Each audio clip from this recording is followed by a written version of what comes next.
अमरावती जिल्ह्यातील मोर्शी तालुक्यासह परिसरात बूस्टर कंपनीच्या हुतुतू या सोयाबीन बियाणामुळे शेतकऱ्यांचं मोठं नुकसान झाल्याची गंभीर बाब समोर आली आहे।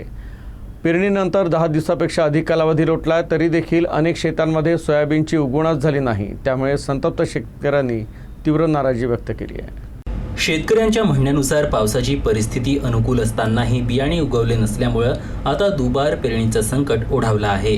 बियाणे, मशागत, मजुरी आणि खतांचा अतिरिक्त खर्च करावा लागणार असल्यानं लाखो रुपयांचं नुकसान झाल्याचा दावा शेतकरी करत आहेत। त्यामुळे आधीच आर्थिक संकटात सापडलेल्या शेतकऱ्यांच्या अडचणीत आणखी भर पडली आहे।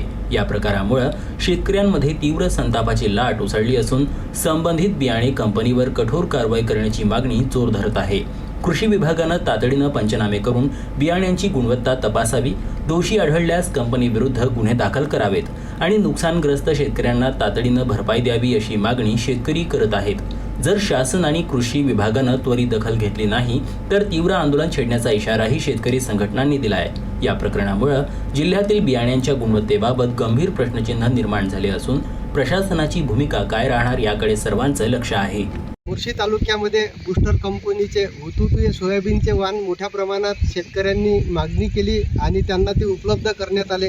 पण या बूस्टर कंपनीने शेतकऱ्यांची अशी फसवणूक केली, त्यांची अशी जिरवली की त्यांनी सोनं नाणं गहाण करून कर्जबाजारी होऊन जे त्यांच्या वावरात जे सोयाबीन पेरलं त्याचा 5% सोयाबीन त्यांच्या शेतामध्ये निघालं नाही।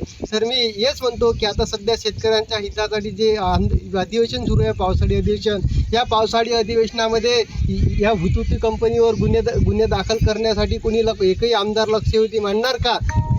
की ज्या शेतकऱ्यांची फसवणूक झाली यांना खरंच या अमरावती जिल्ह्यातील जे 8 आमदार आहे ते आमदार खरंच या शेतकऱ्यांना न्याय मिळवून देण्यासाठी अधिवेशनामध्ये मुद्दा उपस्थित करणार का? आणि या शेतकऱ्यांची जे नुकसान भरपाई आहे ते मिळवून देणार का? हा आमच्यासाठी मोठा महत्त्वाचा प्रश्न आहे। बूस्टर नावाची एक कंपनी आहे, खूप फ्रॉड अशी कंपनी आहे। त्या कंपनीनं जे वाण हुतुतू नावाचं जे वाण या ठिकाणी शेतकऱ्यांना दिलेलं आहे कृषी केंद्रांच्या माध्यमातून, ते अतिशय बोगस आहे।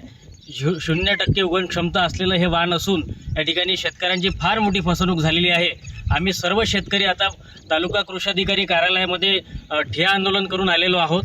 आमच्या 2 प्रमुख मागण्या आहेत की हे जे हंगाम शेतकऱ्यांचं खाली गेलेलं आहे त्याच्यामुळं एकरी 40,000 रुपये शेतकऱ्यांना त्याचा मोबदला मिळावा आणि या कंपनीवरती, या बोगस कंपनी ज्या कंपनीनं शेतकऱ्याची तोंडचा घास पडवलेला आहे, या शेतकऱ्यांवरती, या कंपनीवरती खूप फसवणुकीचा गुन्हा दाखल करून त्यांच्यावर कठोर अशी कारवाई करावी अशी आमची या ठिकाणी मागणी आहे।